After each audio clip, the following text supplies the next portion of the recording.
Hello, and thank you so much for tuning in. I'm so happy to meet you.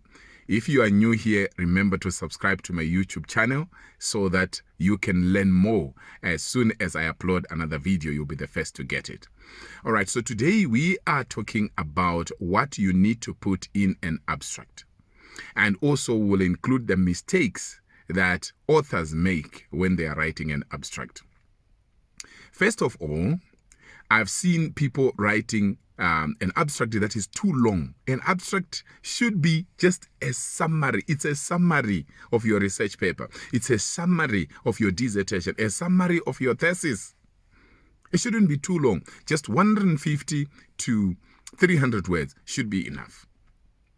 That's the number one mistake I see people making. Number two, it's supposed to be a summary. A summary is a summary. Don't put a lot of information in there. Some information you can reserve it for your introduction, not in the abstract. Okay, that having been said, now, what should you include in the abstract? Number one, we want to see the purpose of the paper. What is the purpose of the paper? That's the first thing. Other people might also say to you, what is the research problem?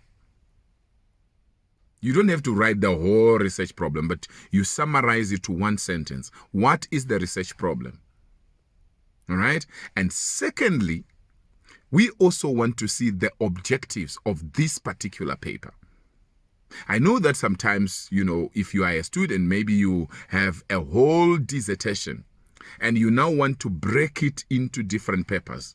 So you cannot take all those 4, 5, 7 objectives that you had in your dissertation and put all of them in the paper. That's not possible. We want the objectives that are, related to the current paper that you are writing, if you are writing a research paper.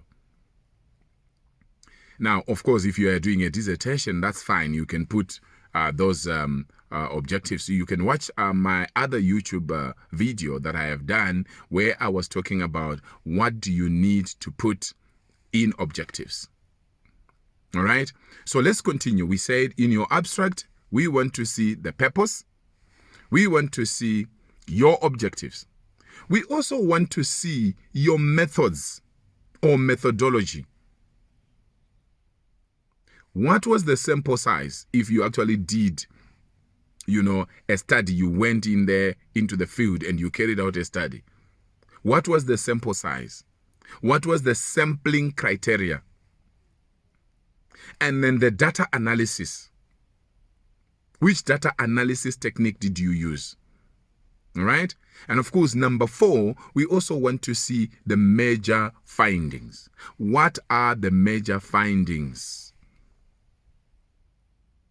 Number 5, what are the recommendations?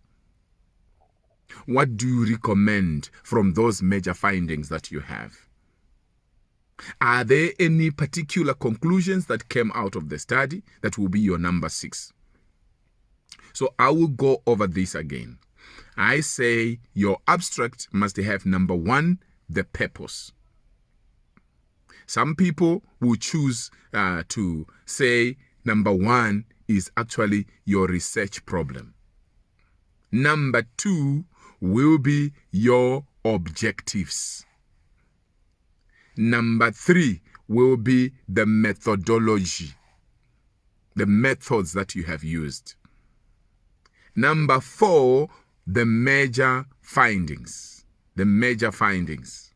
Number 5, the recommendation.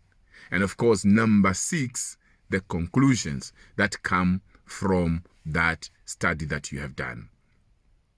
That's it. You do not have to struggle with the abstract. And one other tip that I would like to give you on the abstract is that you must do it last. You remember when you were in primary school and when you were in secondary school and you were writing English compositions? So you are encouraged to write a summary at the end. We used to write English compositions and we used to write comprehension. Yeah. And I know you used to write summaries as well. But have you realized that most people during primary and secondary school level, they were struggling to summarize, and the same thing still happens today. People struggle to summarize their studies. They struggle to summarize their dissertation. They struggle to summarize their research papers. You shouldn't struggle. Now you know what to do. Now you know what not to do. Thank you so much. I hope this helps you. Leave a comment below, share, smash the like button. And if you are new here, remember to subscribe to this YouTube channel so that next time I upload a video, you'll be the first to get it.